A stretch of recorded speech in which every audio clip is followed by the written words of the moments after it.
jumpa lagi dengan kita Bacotin FL Indonesia. Hui. Jadi kayak komen dulu ya spontan, hui. Tapi bukan kayak begitu. Agak beda sih untuk episode 2 ini. Jadi biasanya gua sama Raka, sekarang gua sendiri dulu. Karena kita lagi menerapkan social distance. Mudah-mudahan orang yang di rumah yang menonton kita juga bisa menerapkan itu ya guys. Gitu aja. Terus seperti biasa, walaupun gue sendiri, tapi gue tetap bertiga. Bacotin itu tetap bertiga untuk podcast di hari ini. Gimana, Bayu? Kabarnya Halo, gimana, halo. Bay? Sehat. Alhamdulillah. Raka, gimana, Rak? Kabarnya? Tetap keren lah pokoknya lah. Oke, itu yang gue suka, harus keren lah. Keren, ganteng, dan tampan. Apa bedanya? Sama aja. Oke. Tapi sebelumnya gue ucapin terima kasih banyak dulu kepada sponsor kita, Baba Raffi Sleepy Semanggi apa ya? Kemarin berubah nama juga. Manggisan. Oh iya. Manggisan. Baba Raffi Semanggisan. Jadi Lipik Manggisan. tanpa sponsor kita ini Liga Elite Global kita nggak bisa jalan. Dan saya ucapkan banyak terima kasih juga kepada sponsor Baba Raffi. Dan kemarin yang sudah memuncaki klasemen sementara Bacotin, jangan senang dulu, masih ada 37 game. 37 game lagi. Masih ada 37 kesuraman. Apakah jatah lu 37 kesuraman apa gimana gitu. Tapi tetap bergerak untuk semua manajer. Gimana nih untuk hari ini kita akan membahas apa nih? Ini lo di warteg ya? Kagak, ini studio baru. Latarnya doang yang hijau kayak warteg, tapi sebenarnya bukan di warteg gitu. Tolong bedain mana dinding Ada covernya. Hah? Gua kira sekarang warteg nge-sponsorin kita juga. Oh enggak lah. Tapi doain ini belum. proposalnya udah ini ntar gol. Oke. Jadi untuk game week, Oke, Coy, apa yang mau kita bahas nih? kali ini kita akan membahas yang pertama strategi transfer kita. Strategi transfer. Yang kedua adalah Best 11. Best 11, hasil perdukunan, hasil penarawanan kita, hasil pesugihan kita, tapi jangan dianggap serius, itu cuman bercanda. Untuk Best 11 game week kedua. Jadi untuk yang Best 11 untuk game week kedua saja. Jadi untuk kedua doang yang bakal bersinar, kita terawang di sini di segmen kedua. Dan yang ketiga adalah seperti biasa, pemilihan kapten gitu. Oke, kita mulai aja di segmen pertama untuk strategi transfer. Gimana nih? Siapa dulu yang mau mulai? Gua, Bayu, apa Raka? Gimana? Strategi transfer, gua dulu deh. Lu dulu ya? Boleh nggak nih? Oke, boleh. Oke. Mohon izin. Ya, mohon izin. Jadi untuk game week 1, game week 2 ini, melihat permainan di game week 1 yang gua melihat di Odoi itu harus gua keluarin. Karena memang targetnya itu kan dia hanya main di target gue dia akan main di game week 1 aja, karena di game week 2 harapannya Pulisic yang udah main lawan Liverpool. Jadi Odoi gue take out, gue masukin si Harrison dari Leeds. Kenapa Harrison? Karena satu, lawannya Fulham kemarin kan habis dibantai juga tuh di kandang sama Arsenal. Nah terus yang kedua, faktor home-nya di Leeds, dan Leeds juga permainannya kemarin waktu lawan Liverpool kan berani banget ya, mereka nggak cuma nunggu counter attack, tapi mereka bisa all out attack juga gitu. Jadi menurut gue Harrison ini dengan harga 5,5 M itu worth banget gitu. Selain ada kemungkinan mungkin di akhir game week 2 dia akan bisa naik kalau misalkan si Leeds ini bisa menang. Jadi gue ambil Harrison, out Odoi. Itu aja. Oke. Untuk yang kedua siapa nih? Lu Mi, gimana Mi? Pami, lu apa gua nih Mi? Pami aja Pami. Oh, gua dulu. Yang lagi di warteg. Takutnya keburu FP-nya udah datang. Warteg hari ini adalah telur balado dan sebagainya. Oke, untuk game week kedua, gua melakukan transfer bisa dibilang besar-besaran. Kenapa? Karena gua agak berani menggunakan chip gua. Bisa lu tebak nggak apa? Wildcard dong tentunya. Oke. Jadi gue menggunakan wildcard. Kalau gue sih wildcard itu nggak usah disayang-sayangin. Ketika lu udah nggak pede sama tim lu, ya udah, gue udah siap untuk melakukan wildcard gitu. Ketimbang gue nyunsep di game kedua gitu. Jadi kalau gue ya wildcard itu nggak usah disayang-sayangin.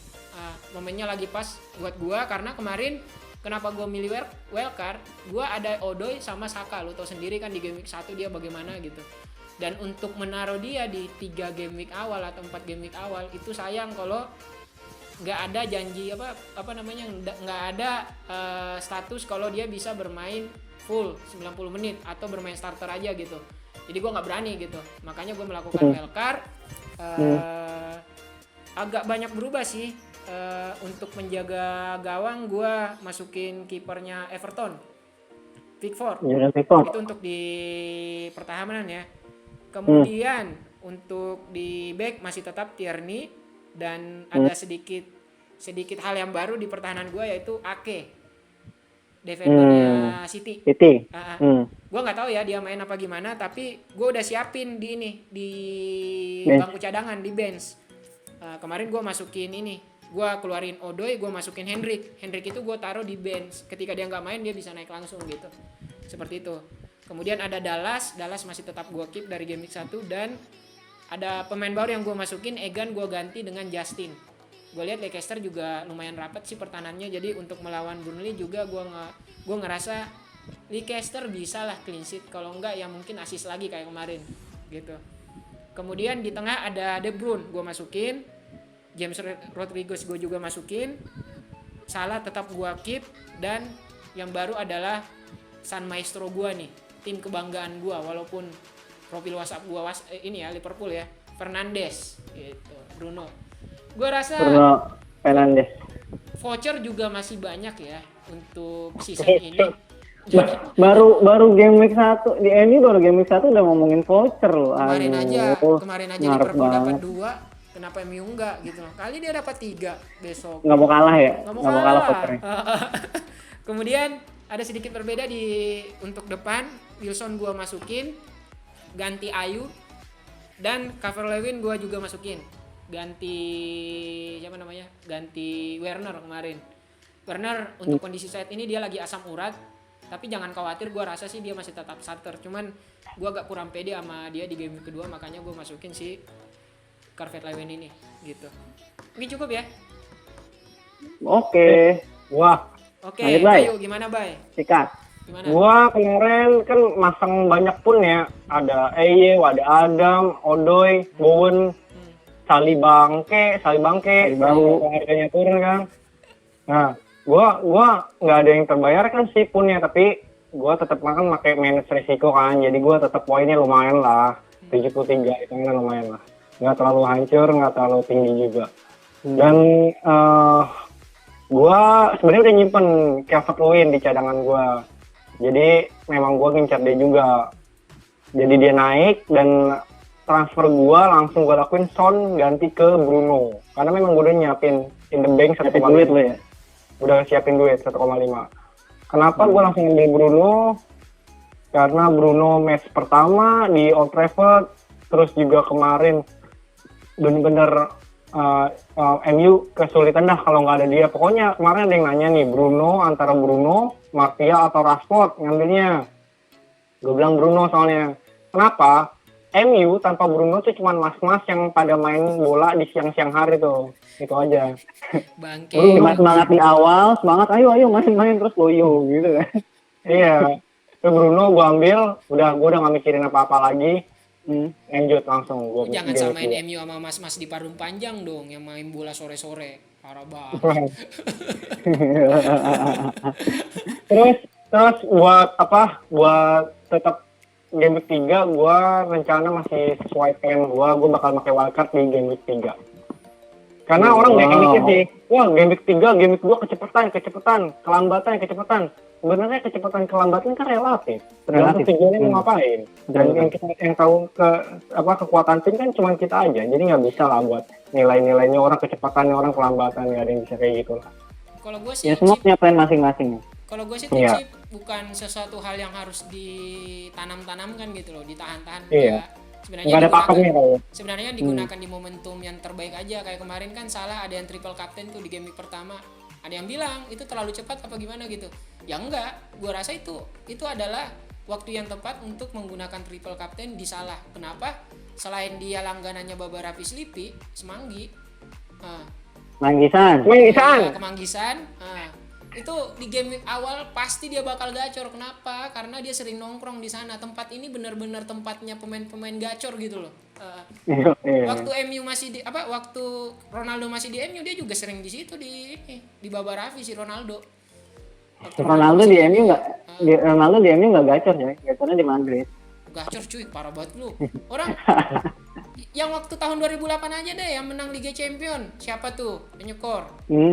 Ngomongin sejarah, Bay. Udah mulai ngomongin sejarah mulai ngantuk gua nih. Oke, ini bukan segmen bagian sejarah. Kita bahas Turi Handayani sekalian. Iya deh, bentar lagi ngomongin ini 30 SPKI ya Pak, 30 September kan bentar lagi kan. Wah, ngomongin sejarah terus. Beda-beda kita kali ini pengen podcast bola udah bukan sejarah. Gimana nih? Oke Kak, untuk yang next segmen kedua. Gimana? Oke, lanjut segmen 2. Oke, segmen 2. Oke, bye. Nah, segmen 2 ini kita akan sharing best 11 dari versi kita best 11 untuk game week kedua ini. Ingat, untuk game week kedua ini, bukan untuk game week seterusnya gitu. Jadi kita coba kasih kalian semua dari kiper sampai ke penyerang. Jadi nanti kalian kan pasti punya strategi transfer masing-masing kan, ada yang kipernya bapuk, ada yang backnya bapuk, ada yang penyerang bapuk atau midfieldernya bapuk. Nah itu tinggal bisa lah mendapatkan masukan-masukan dari kita atau bisa melihat dari bacotin best 11 of bacotin FPL ini. Oke, lanjut. Yang pertama kita ada kiper. Siapakah kiper kita? Schmeichel. Gua aja yang baca deh. Lu yang ini boleh yang jelasin. Gua kan host utama. Enak-enakan lu. Oke, ada untuk di posisi untuk formasinya dulu. Untuk base 11 ini kita pakai 3-4-3. Jadi 3-4-3 untuk formasinya. Di posisi kiper itu ada Schmeichel. Kiper dari Leicester. Gimana nih? Yang mau jelasin siapa? Bayu apa Raka nih? Berantem dah lu. Enggak mau gua. Formasinya dulu dong. Formasi kita berapa? Udah tadi 3-4-3 kan? Udah gue sebutin. Oh iya. Lupa gua. Gimana? Kiper Michael. Gimana, Bay? Kalau Michael Leicester lawan Burnley ya. Burnley yang katanya isu terakhir Wood cedera. Dan juga pertandingan pertama, gua rasa firepower-nya Burnley agak berkurang. Dan kemarin sih Leicester lawan, walaupun belum terbukti ya lawan WBA ya, memang kan yang seperti kita bahas kemarin, WBA nggak punya striker kan. Kayaknya sih kelihatan lebih solid sih ya, apalagi kan si Castangel kan bek kiri yang baru lumayan bagus tuh, lumayan solid kan. Gua rasa Schmeichel bisa dapetin clean sheet point sih untuk di game week 2 ini. Gitu. Strikernya Burnley nggak terlalu berbahaya kah, Bay? Apa gimana? Wood sih cedera. Barnes juga udah lama nggak main. Kemarin cedera panjang kan. Gitu Ya ya. paling Rodriguez juga belum ketahuan. Karena kan baru game week pertama kan. Kemarin dia blank. Gua rasa kemarin blank. Apalagi Leicester main di Kings Stadium. Ya. Oke, cukup kali ya. Kemudian kita lanjut ke posisi back. Ada 3 back. Pertama Digne dari Everton. Besok melawan West Brom Albion juga kan. Gimana nih? Yang mau jelasin siapa? Raka. Bayu lagi aja. Oh, Bayu. Ya, lu gak ikutan dong di situ dong. Aduh. Kalau Digne lawan WBA kan seperti kita lihat kemarin tuh. Yang seperti kita bahas juga, dia nggak punya striker, main bola di tengah-tengah aja, terus nggak bisa penyelesaiannya jelek lah. Ya. Dan kemarin Everton terbukti solid sih pertahanannya lawan Spurs ya. Iya. Walaupun Spursnya memang kebanyakan long ball asal-asalan, bener ada long ball terus Spursnya. Dan memang Everton sih kelihatannya solid buat mendapatkan clean sheet, karena gua kasih tips sekarang, kalau buat defender yang ditamain tuh defensive point dulu. Kadang-kadang kan orang kebalik nih, wah ngambil fullback yang nyerang terus gitu kan. Tapi ingat, kodratnya seorang back itu clean sheet. Itu dulu yang kita main, baru kita ngeliat opsi keduanya buat menyerang. Iya. Terkadang banyak yang ngambil back itu kan pasti wingback gitu, Bay. Ya bisa. Nah. Boleh berharap kayak gitu, Iya. tapi itu kan ngarepin attacking point return kan. Iya. Ya. Yang paling utama buat ngambil defender itu kodratnya dulu yang kita lihat. Dia buat dapetin clean sheet itu dulu. Gue juga ingat sih apa namanya formasi lu di musim sebelumnya itu kan orang-orang mindsetnya itu ngambil back, kalau enggak Wingback. wingback, Wingback. itu jarang yang ngambil tengah-tengah gitu loh. Nah dia mikirnya mungkin yang bisa assist, bisa ngegolin dari sayap apa gimana. Cuman kan ya benar kata lu juga, artinya kan kodratnya back itu harus clean sheet dulu gitu loh. Clean sheet dulu. Iya, Kalau iya. misalkan attacking bonus, oke benar pilihannya. Tapi kita lihat kodratnya dulu. Itu dulu. Oke. Dan Dickney bagus, dan selain itu juga dia banyak nyiptain peluang juga ya, selain ngambil set piece. Iya. Jadi Dickney sangat potensi untuk game week kedua. Oke, next ya. Luar biasa, Masih luar ada biasa.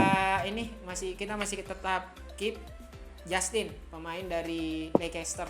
Kemarin Leicester. kan dia juga kan berhasil assist juga kan. Ya. Poinnya 9. Nah, lu kayaknya bisa jelasin tuh. Hah? Kayaknya bisa jelasin lah. Ya gua kan host, gimana sih? Masa gitu pembelaannya kampret. Iya, kampret banget dia. Yaudah, gue yang nge-hostin. Jadi udah Gue gua yang nge-hostin, lo yang siasatin nih. ini. Nah, gabut, Oke, gabut. gimana? Ya Justin Timberlake ini bisa masih Justin dipertahanin lah. Sampai kan yang kemarin gue bilang kan 4-3 game week lah selama Pereira masih pemulihan. Ya kan? Kita berarti pakai double death Leicester ya sekarang ya. Double death Leicester, Potensi. betul. Dan kita memang kalau melihat potensi besar kenapa nggak double death ya kan? Oke. Iya. Gitu. Karena gue suka juga double death kayak gitu. Si Just ini sebenarnya mainnya nggak terlalu bagus kemarin.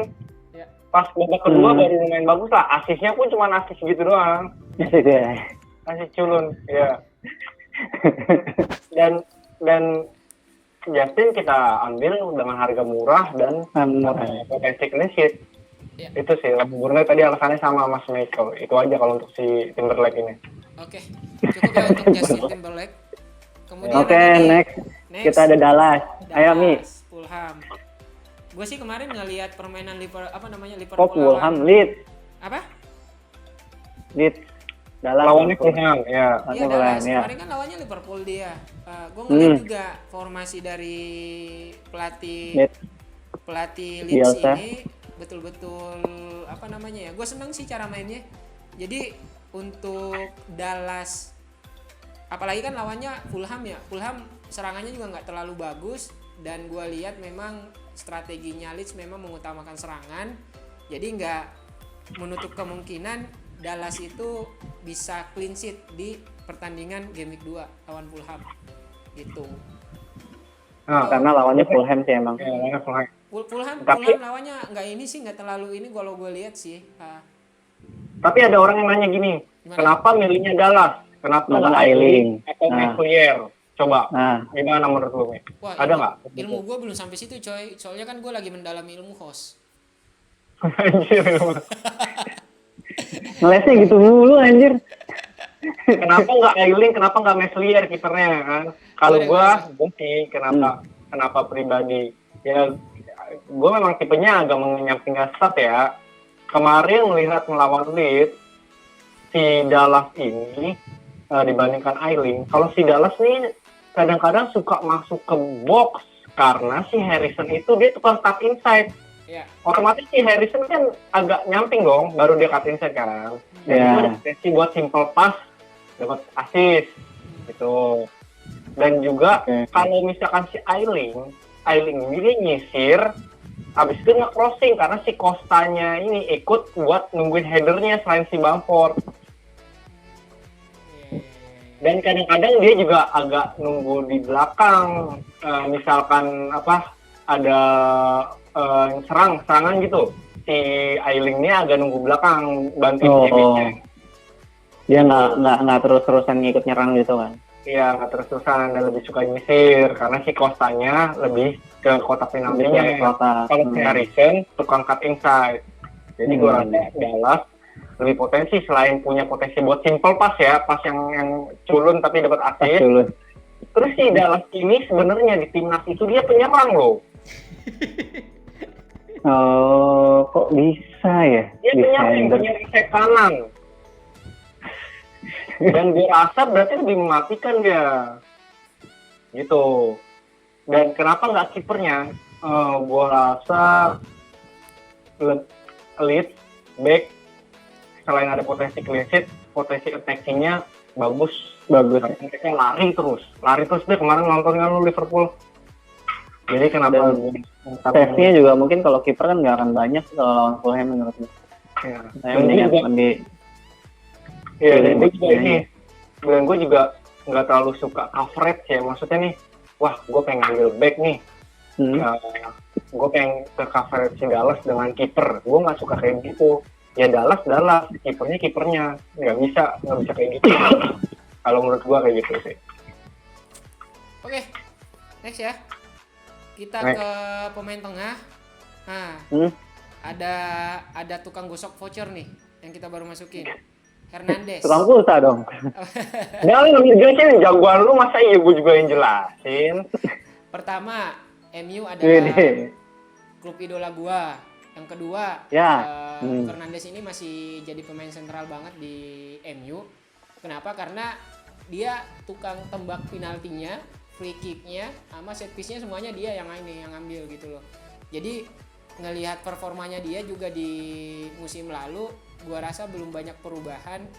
Nggak ada alasan untuk tampil loyo di game week kedua ini, apalagi ini penampilan perdananya di musim yang baru ini gitu.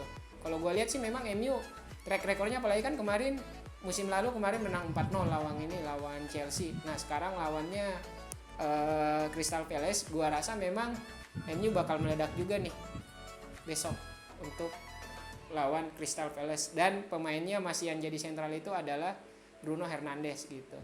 Seperti itu. Apa ada alasan lain dari kalian, gimana? Iya sih, paling nambahin. Lo ada nggak tambahan?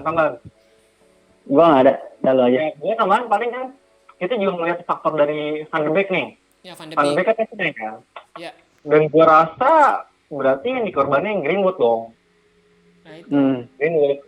Selain juga kan dia kan masih dipisahin nih latihan di Carrington kan, karena kemarin kejadian kasus itu dia masih dipisahin dia. Oh cewek. Iya. Iya, masih Gak tahu kenapa dia salah gaul apa gimana gitu loh. Katanya gue baca artikelnya dia tuh habis nyelundupin cewek di hotel, habis itu pesta-pesta gitu. Biasa anak muda. Cuman kan sayang banget buat karirnya gitu loh. Gitu. Apa udah biasa itu mah di sana. Ada. Gimana? Dan Greenwood masih dipisahin dia latihan di Carrington. Aduh. Terus ini untuk apa? social distance kita. Van de Beek sama Pogba harusnya atau Matic sih. Bruno kemungkinan main diamond dan dia menjadi lubang dari CMS ya. Iya, jadi lubang, bisa jadi lebih menyerang gua rasa dengan di depannya ditopang sama Martial sama si Rashford jadinya. Oh iya Diamond nih. Iya Diamond, gua rasa Bruno ya tetap Bruno. Kadang-kadang kita punya ide kan buat tampil beda. Memang kadang-kadang menyenangkan, tapi buat tampil beda itu kita harus juga lihat risikonya. Dan risiko buat memilih bukan Bruno itu gua rasa agak bahaya buat game week 2 ini. Gitu. Menurut gua. Berarti kayak Aubameyang kemarin ya? Kenapa Aubameyang? Ya maksudnya terlalu riskan kalau kita nggak punya Aubameyang di game week 1, sementara orang-orang banyak yang ngambil juga gitu. Seperti itu. Ya sebenarnya gua persetan dengan ownership sih. Cuma dengan faktor yang lain yang tadi gua sebutin, main di game pertama, di game kedua ini pertama kali di Old Trafford, terus kelihatan malah kehilangan dan harus menang karena kemarin kan lawan Aston Villa uji coba kalah tanpa Bruno juga. Oke. Next, cukup untuk Fernandes. Kemudian yang kedua adalah Aubameyang lawannya West Ham. Gimana, Raka? Enak banget jadi host ya, tinggal tunjuk doang. Aubameyang lawannya West Ham. Iya. Ya kan, lawan West Ham tuh kalau menurut gua kalau dilihat yang kemarin ya, Kemarin Arsenal mainnya nggak yang bagus banget sebenarnya. Cuman kalau lihat sendiri gaya mainnya Arsenal, sebenarnya masih emang bertumpu banget sama si Aubameyang gitu. Aubameyang enak banget kemarin nyari posisinya dia di kiri. Nyari posisi di kiri, terus akhirnya dia ke tengah kan, terus akhirnya yang ngegolin kan juga gitu kan, dia dari kiri, terus dia diumpan agak kayak inside dikit flashing. Jadi menurut gua dengan lawannya juga West Ham itu masih potensial poin bagus juga, makanya kenapa nggak kita untuk pilih si Aubameyang ini. Selain juga ya itu dari cara mainnya Arsenal, terus lawannya juga West Ham, defensifnya juga nggak terlalu yang wah-wah banget. Dengan gaya mainnya Arsenal yang kalau yang kayak kemarin ya, itu potensi poinnya juga bagus. Oke. Next ada Muhammad Salah. Gimana nih? Apakah masih berlanjut apa enggak untuk kegacorannya nih untuk di game week 2? Enggak sih, kalau lawannya Chelsea coy, nggak gacor sih. Nggak gacor ya. Tapi kan kita nggak tahu, jangan-jangan sebelum bertanding dia makan baba Raffi lagi kan? Gacor? Gimana? Kalau ya tadi sempat diskusi juga sih, agak berat sebenarnya buat Salah nih kita. Sebenarnya banyak orang rencana buat game week ini buang Salah ngambil aset MU, banyak sebenarnya yang sepertinya gitu. Gua harus akuin itu banyak. Ternyata si kampret ini langganan Baba Raffi Felipe Kemanggisan ini, iya. Dia hat-trick, orang jadi makin galau buang dia. Betul. Walaupun lawan Chelsea, sebenarnya ya big match sih, tapi tahu sendiri kemarin Liverpool lawan Chelsea berapa skornya, terbuka banget. Karena dulunya pelatihnya memang benar-benar dulunya open banget. Kalah kayak gitu. Dan Salah gue rasa lagi dapat performnya dan dapat PD-nya loh, lagi PD, terus dapat formnya lawan Chelsea yang seakan-akan memang tim yang dulu kayaknya seperti nyanyain, pasti ada motivasi lebih gue rasa sih gitu. Dan gue rasa memang permainan terbuka sih buat lawan Chelsea besok gitu. Jadi Salah masih worth lah buat kita tahan buat dia berdua. Sama ini sih kalau dilihat dari Chelsea, defensifnya itu untuk sebelah kiri. Sebelah kiri kalau misalkan dipakainya Alonso, ya udah kelihatan lah pasti akan kalah speednya. Karena di kanannya Liverpool kan ada tukang begal semua tuh, Salah sama si Alexander Arnold. Kalau kata Alonso pasti kacau. Kemungkinan Lampard rasanya Azpilicueta juga ya speednya ya nggak terlalu, yang nggak jauh beda lah gitu. Jadi sisi kirinya Chelsea ini bisa menjadi kelemahannya Chelsea justru, dan bisa dieksploitasi banget sama duetnya Alexander Arnold sama Salah. Oke. Siap, cukup meyakinkan kali ya. Jadi itu alasan untuk kenapa kita memilih Salah masih tetap di line up best 11 game week kedua. Kemudian lanjut ada Hendrik. Kemarin dia skornya ini 14 poin ya. 14 poin dia kemarin. Oh iya, dia asis clean sheet sama golin ya. Dia sebenarnya sih kita juga takut nijak ya, maksudnya ngikutin. Tapi gue lihat si Hendrik ini, si Newcastle kan main satu striker Wilson. Si Hendrik ini kadang-kadang di Burnley juga dipasang striker dia.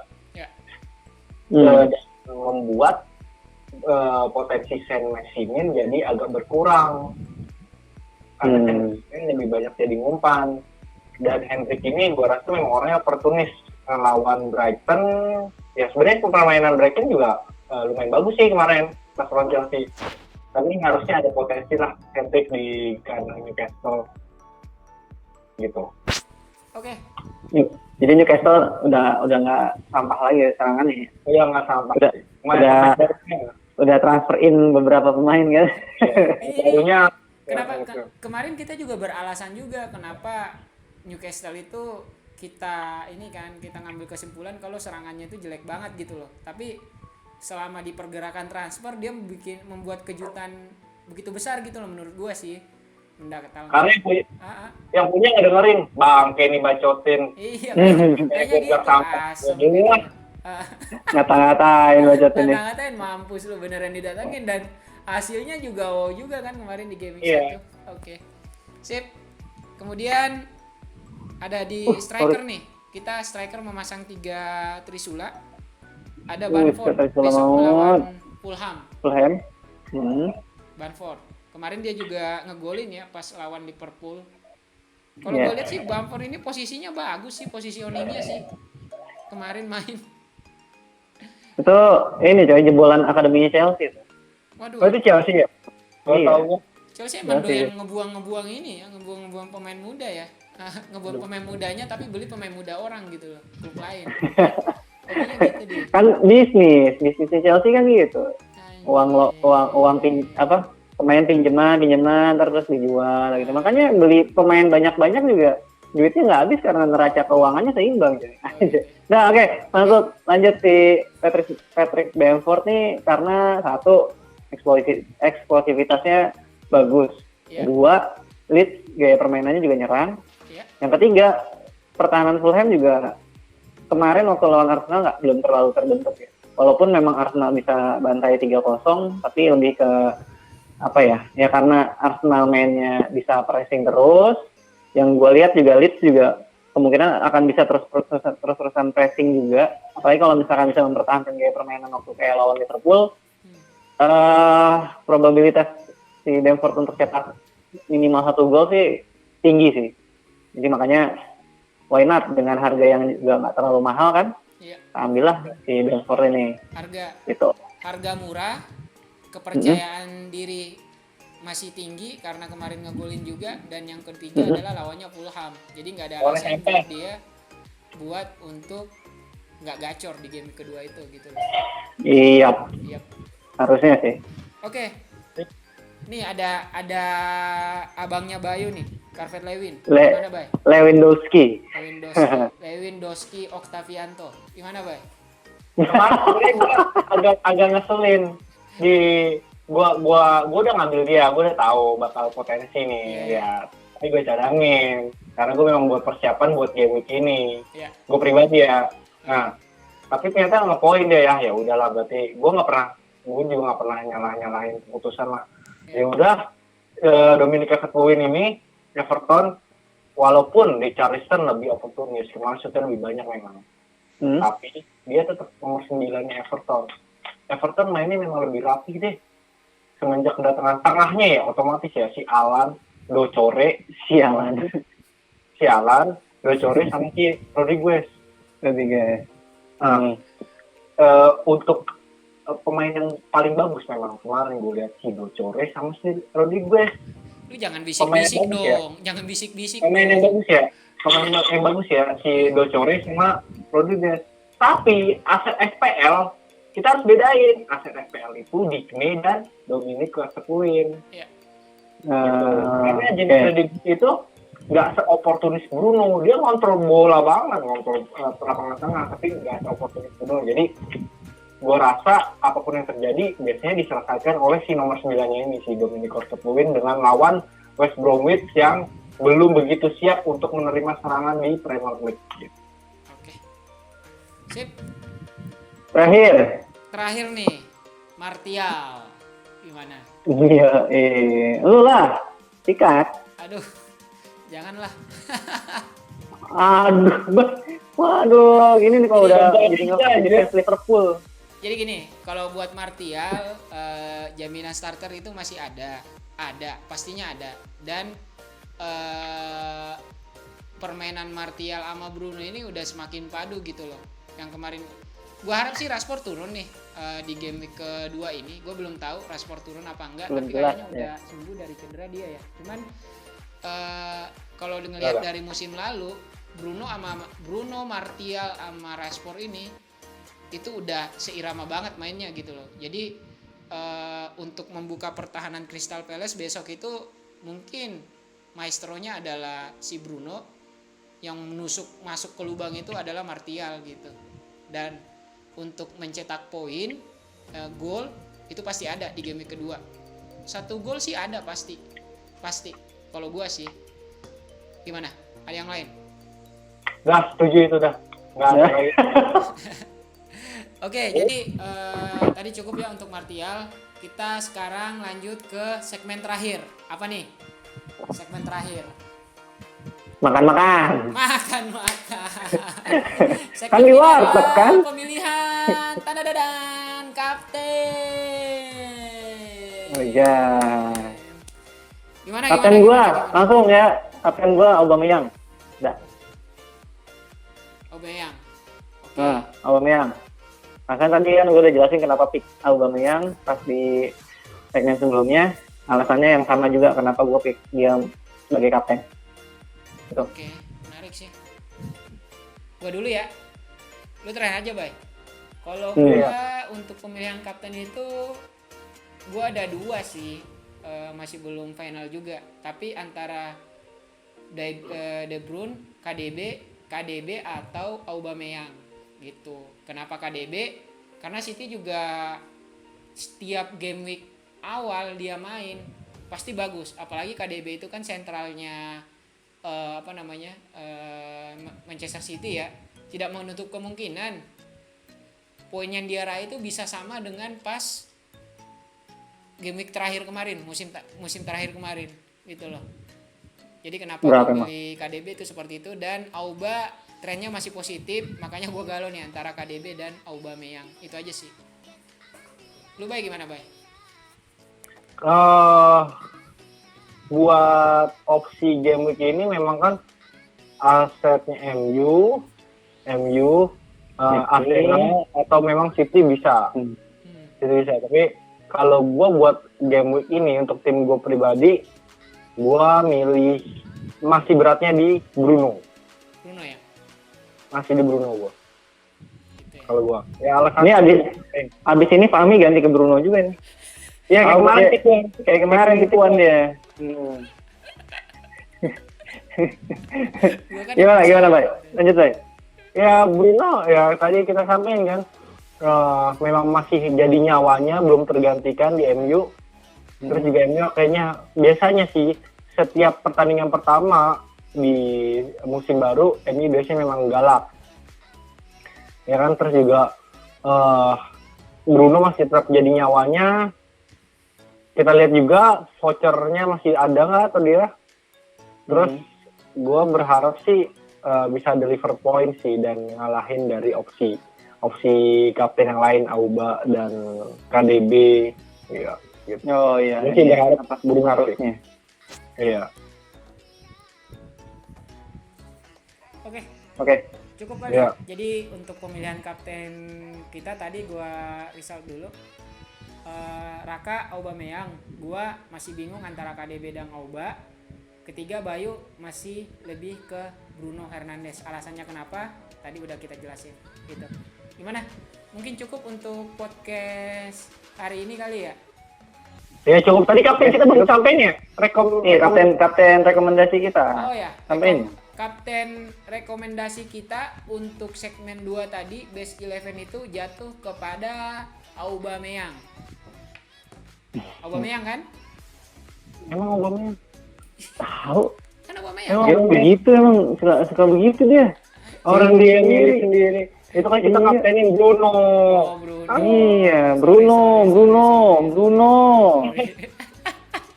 Oke, jadi Yang ngapain Bruno, vice kaptennya Aubameyang. jadi tadi saya kurang fokus. Gue ngeles dulu nih. Jadi untuk pemilihan kapten kita di Best 11 untuk game week 2 itu jatuh kepada Bruno untuk kaptennya dan vice kaptennya itu jatuh kepada Aubameyang. Tapi udah pasti sih Bruno main. Oke, gimana? Cukup kali ya podcast untuk hari ini apa gimana, Bay?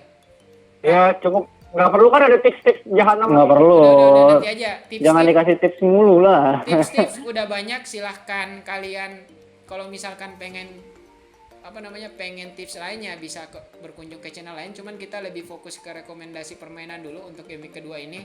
Untuk tipsnya nanti kita sampaikan kali ya, mungkin di game week ketiga, 4, 5, makanya. Atau mungkin di grup WhatsApp. Apa? Di grup WhatsApp. Atau mungkin bisa. di grup WhatsApp. Jadi kalau ya, untuk tips-tips sih banyak sih media yang bisa kita sampaikan kepada teman-teman yang lain. Bisa lihat Twitter kita, Instagram kita, dan teman-teman yang sudah bergabung di grup WhatsApp kami. Gitu aja sih. Jadi untuk podcast kali ini. Terima kasih banyak. Terima kasih banyak juga kepada teman-teman Bacoter sudah setia menunggu kami rilis. Semoga untuk selalu yang gue bilang, kita selalu tetap eksis dan tetap tetap memperbaiki yang kurang-kurang yang ada di kita biar kita bisa menjadi lebih baik lagi ke depannya. Gitu aja ya. Paling pesan dikit. Pesannya apa? Untuk yang poinnya masih kecil atau sedih di game week 1, tenang aja, itu baru game week 1. Gua juga musim lalu 1 sampai 10 tuh surem. Oke lah. Itu mungkin kadang bisa menenangkan hati-hati kalian. Iya. Gua game week 1 sampai game week 10 musim lalu itu surem. Dan yang misalkan sudah surem poin sekarang, kan kemungkinan untuk panah hijau itu lebih besar. Jadi nikmatin aja kejadian Sebenarnya sih benar kata Bayu. Tim lu itu sebenarnya yang penting punya plan gitu loh. Jadi kalau kalian asal nyusun tim itu juga nggak bagus sebenarnya.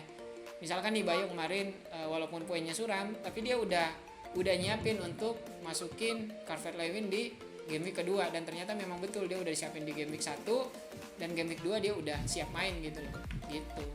Gua nggak suram juga anjir, poin gue enak aja lu. Kan bagus poinnya kemarin. Cuman gua lumayan. Iya, bikin pemirsa ini aja nih, apa namanya? Bikin drama aja. Udah, kelamaan lu ntar. Oke. Sip, terima kasih banyak dan sampai jumpa di Sampai jumpa. pekan selanjutnya. Dadah.